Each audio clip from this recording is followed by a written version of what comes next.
apa salah saya? Mau pengennya apa kok dia marah?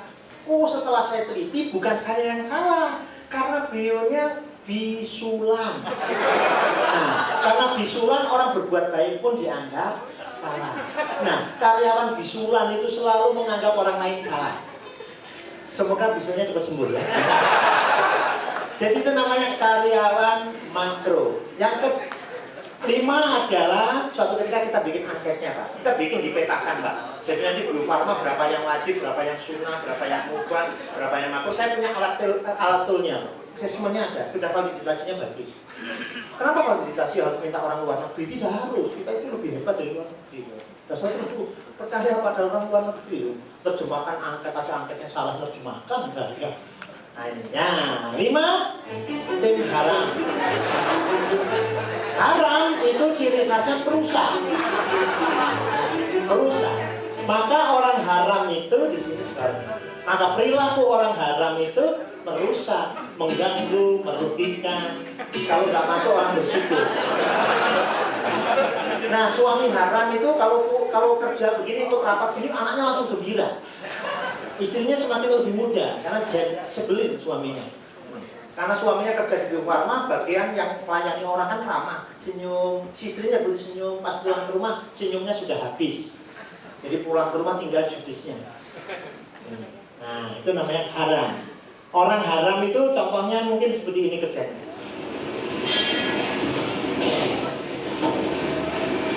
Pernah naik pesawat, 5 kali naik pesawat pasti pokoknya rusak.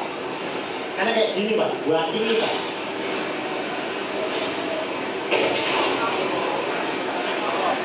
Rusak.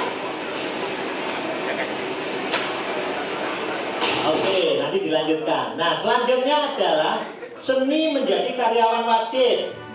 Jadi, seni menjadi karyawan wajib. Gak apa-apa kita sekarang misalnya posisinya makro, mubah, haram atau wajib. Gak apa-apa. Yang penting harus tahu penyakit kita biar tahu cara berubahnya. Jangan sampai sakit mata yang diobati mata kaki kan gitu kan. Kan itu. Jadi harus tahu. Seni menjadi karyawan wajib. 1, kita harus bermental pemenang, bukan mental pecundang. Mental pemenang itu ciri khasnya adalah 1, hidupnya tidak terjebak oleh gelarnya. Maka hidup boleh pakai gelar, tapi jangan terlalu pakai gelar terus-menerus. Karena kita lebih pintar dibanding gelar kita. Apalagi ijazah teman-teman kan ditandatangani orang lain kan ya. Berarti kan nggak pede atas kehebatan kita kan. Punya tanda tangani juga nggak hebat-hebat amat kan. Terus bangga, jangan. Punya ijazah tanda tangani sendiri juga. Tapi untuk dirinya sendiri, jangan untuk kamar kerja. Jangan terjebak oleh gelar. Kalau orang terjebak, orang pakai payung, dia akan susah lebih tinggi dari payung. Kalau orang pakai topi, lebih susah lebih tinggi pakai topi. Dan orang terjebak oleh gelar, susah lebih cerdas dibanding gelarnya. Contoh, 2 hari yang lalu saya seminar para profesor ekonom di Jakarta, di kementerian. Saya ngomong begini, beliau bilang, Amri, ngomong nggak sesuai dengan teori ekonomi. Saya katakan, memang nggak sesuai loh. Lalu terus gimana? Ya bikin teori sendiri. Loh kan nggak masuk akal. Ya nggak apa-apa Pak, yang penting masuk di hati. Terus beliau marah, aku ini profesor ekonomi. Lalu saya jawab, makanya Bapak nggak punya usaha. Loh kok itu? Terlalu pinter. Sehingga tahu risikonya bangkrut. Makanya nggak punya usaha, kan begitu. Maka kalau pinter jadi dosen, agak pinter jadi karyawan, kalau bodoh anggota dewan, kan gitu urutannya.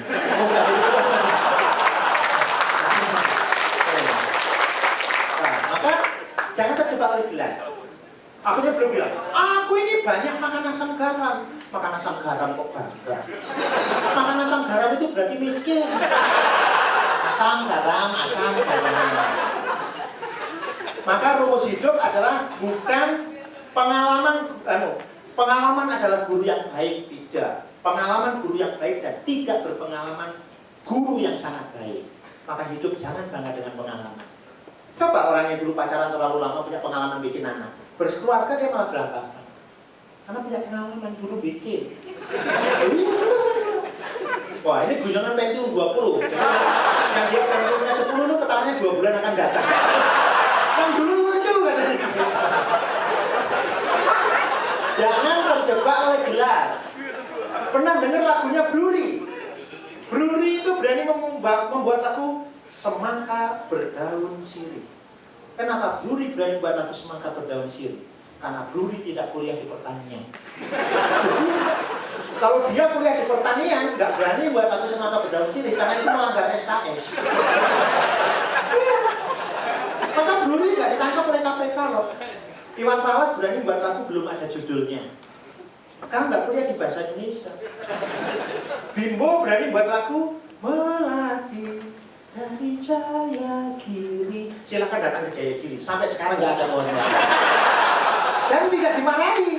Itulah pentingnya. Maka hidup serahkan pada ahlinya dan bukan jurusannya. Nggak ada hadis serahkan pada jurusannya, nggak ada.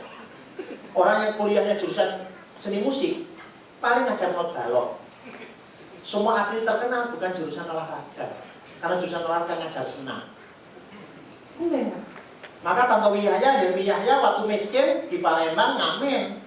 Tapi Tantowi Yahya kan NHI, spesialis musik country. Kakaknya Helmi Yahya stan, spesialis kuis. Itu kan. Maka hidup itu nggak nyambung, jangan sampai nyambung. Nyambung itu nggak menarik. Maka pemenang tidak terjebak oleh gelar-gelar sebagai identitas dirinya. Kalau pecundang itu jeneng dengan gelar-gelar. Penting ya. Maka mari kita lihat misalnya seperti ini. Nih, nggak terjebak oleh lagu dangdut bisa ngantre kan? Karena nggak terjebak oleh gelar. Yang nyanyi Tantowi Yahya. Komai Rama nggak ngamuk.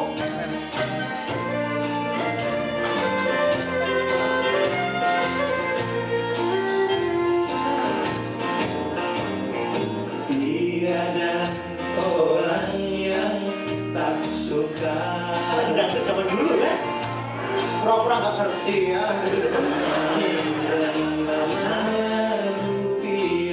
Baik, itu nggak usah, nanti lanjut lagi. 2. The Amazing of New Way. Hidup ini bukan di situ ada kemauan, di situ ada jalan. Tapi hidup ini di situ ada kemauan, di situ bikin jalan. Sebab kalau di situ ada kemauan, di situ ada jalan, jalannya macet. Banyak laki-laki mau nikah ditolak terus sama wanita, karena apa? Pakai teori lama. Kutunggu jawabanmu sebulan lagi, pasti ditolak. Pakai apa? Tanya teori hadis. Diamnya wanita berarti mau. Oh, canggih kan?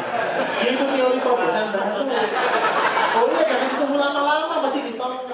Atau bikin undangan, tulis nama kita, tulis kosongan pasangannya, dan kosongan tanggalnya. Nyetak 5.000 bagikan ke semua karyawan. Masa gak ada satupun yang ngisi? Cara baru. Loh penting. Itu sudah saya praktekkan ke teman-teman saya dan dapat itu. Iya. Dulu ada pramugari, saya tanya pramugari ya. Nanya-nanya, lu siapa? Oh, ya gak siapa-siapa sih. Tanya, Mbak pramugari ya? Marah lagi. Pramugari, Mbak saya hanya nanya. Pramugari kan udah tahu ini Garuda, ya bilang lah Garuda, nggak usah marah. Lama-lama saya tanya lagi, Mbak sudah punya pacar? Ini pacar pernah cukup loh. Mbak saya hanya nanya, sudah punya pacar atau belum? Pasti dulu nggak ikut UMPTN, saya bilang gitu. Oh tidak, saya kan PMDK. Oh ya wajar. Di UMPTN itu pertanyaan benar, jawaban benar, tidak ada hubungan itu B. Saya kan nanya sudah punya pacar atau belum? Jawabnya itu Mas sudah atau belum? Bukan marah, marah itu jawaban nggak sesuai dengan pertanyaan. Sama dengan, ayo break, gatel Pak Andri, kan nggak nyambung. Nyambung. Lalu saya tanya, Mbak, mau nggak saya nikahi? Marah lagi. Nggak ikut MPTN ya. Anak berkali-kali bukan, lama-lama beliau jengkel. Saya ketemu. Nah, ketika diem itu permainan otak hidup ini. Aku sesuai prasangka hambaku kepadaku. Nah, ketika diem saya bilang, oh si mau. Nah gitu saja. Langsung saya telepon orang tuanya dan langsung ditentukan orang tuanya. Canggih. Padahal beliau tadi diamnya juga mungkin mau juga, saya cuma mau muntah. Tapi yang akhirnya menjadi istri saya. Teman-teman saya yang kelamaan nggak dapat. Teori lah. Ini teori New Way. Nah bicara New Way itu, pemenang berkata tentu banyak cara lain yang lebih baik. Nah kalau pecundang selalu berkata ya begitulah biasanya dikerjakan di sini. Kerjakan saja seperti itu. Nggak ada terobosan. Maka orang susah maju.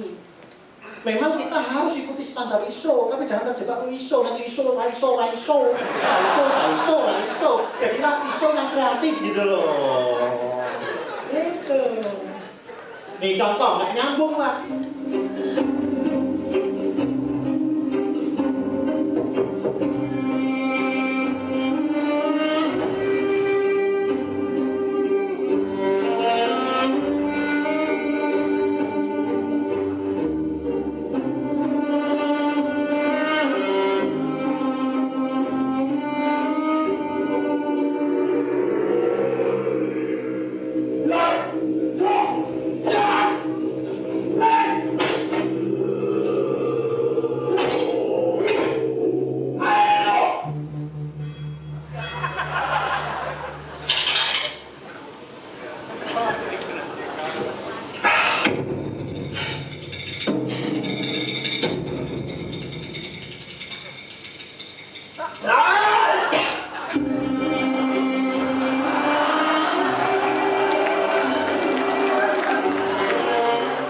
Dan semua kader-kader dikiranya iklan silat, padahal kan minuman kan.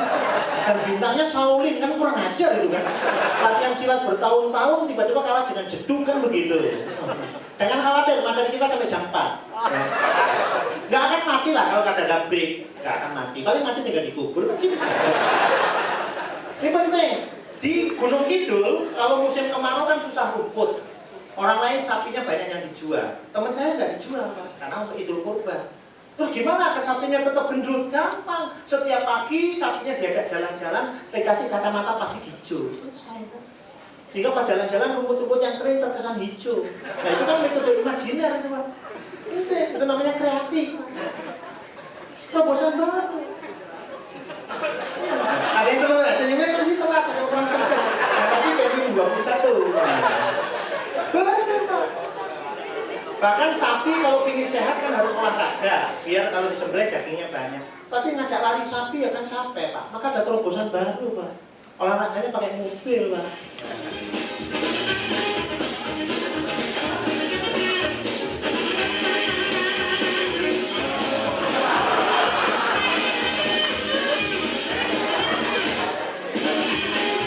Ini cerdas namanya Pak. Baik, nanti lanjut lagi. Selanjutnya adalah The Amazing of Dream. Karena kita akan mendapatkan dari apa yang kita impikan. Nah, bicara dream adalah pemimpi, ada yang bermimpi besar, maupun ada juga pemimpi hanya pada level mimpi basah. Ya kan? Nah, maka aku sesuai prasangka hambaku kepadaku. Maka mengapa bayi normal pasti bisa jalan? Sebab di otak hatinya tidak ada lintasan gagal. Nggak ada bayi belajar jalan tiba-tiba jatuh, aduh kapok, aku nggak mau jalan lagi. Nggak ada. Bayi tetap aja jalan. Bertengkar anak kecil sebentar juga sudah akur. Tapi banyak dewasa yang gagal karena di otak hatinya banyak lintasan gagal. Hubungan industrial itu sering gagal itu kan menggunakan akal dewasa. Kerjanya analisa SWOT sampai saya. Ini, maka anak kecil ini banyak yang sukses. Mari kita lihat nih contoh. Nih anak kecil sukses Pak.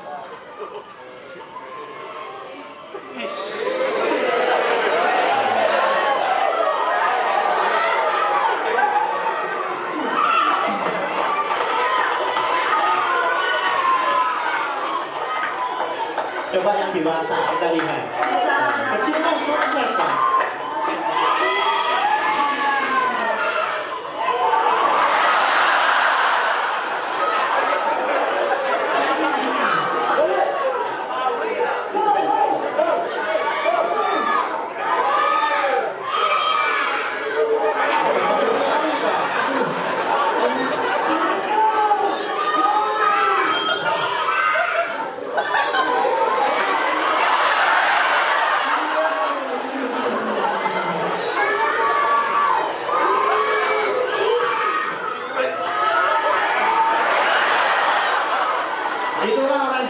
Kebanyakan teori.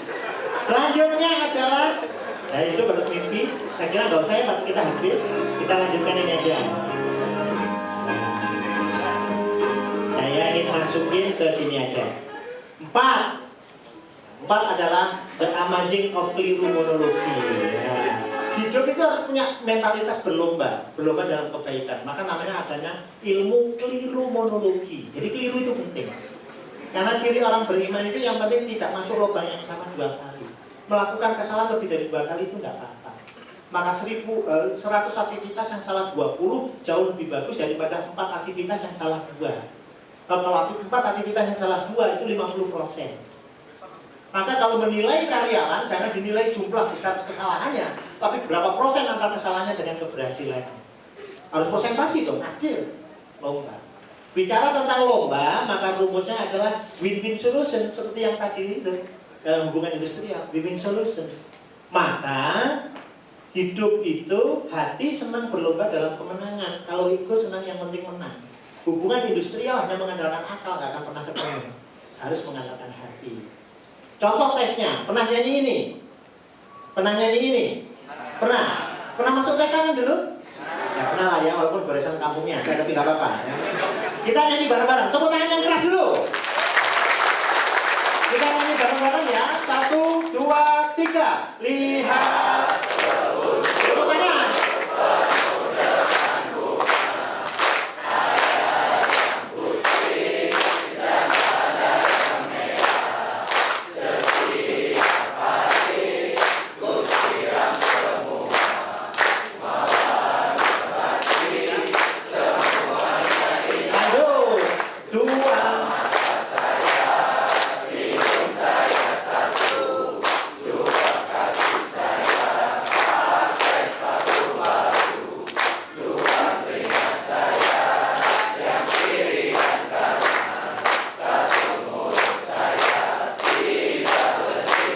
Tepuk tangan anak-anak.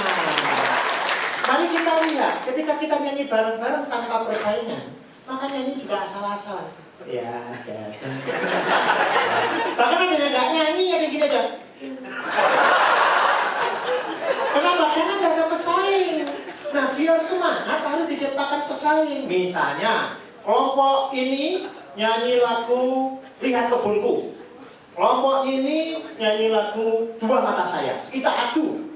Prestasi mana orang sebelah kanan saya dengan orang sebelah kiri saya? Mana ini diadu? Ini kelompok nyanyi apa? Lihat Kebunku. Ini Dua Mata Saya. Kita adu suaranya pak keras-keras sambil tepuk tangan. Ketukannya sesuai dengan saya ya. Siap? Siap? Tepuk tangan untuk Lihat Kebunku dulu. Tepuk tangan untuk Dua Mata Saya. Ayo, mana yang paling hebat? Siap? Ketukannya ikuti saya. 1, 2, 3.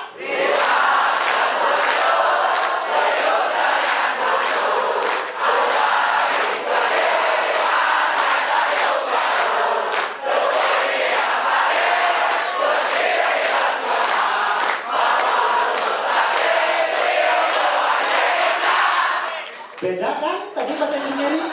Iya. Oh, ada pesaing. Walaupun semangatnya kadang-kadang salah. Nggak apa-apa salah. Kan yang di sini nanti kan mawar melati semuanya indah. Oh, sini nggak mau kalah. Satu mulut saya tidak berhenti makan. Sayur dari mana? Harusnya kan satu mulut saya tidak berhenti makan. Semangat, semangat apa? Kalau gitu kita balik. Ini ganti Dua Mata Saya. Ini Lihat Kebunku. Kita adu, siap? Tepuk tangan untuk Lihat Kebunku. Tepuk tangan untuk Dua Mata Saya. Baik, 1, 2, 3.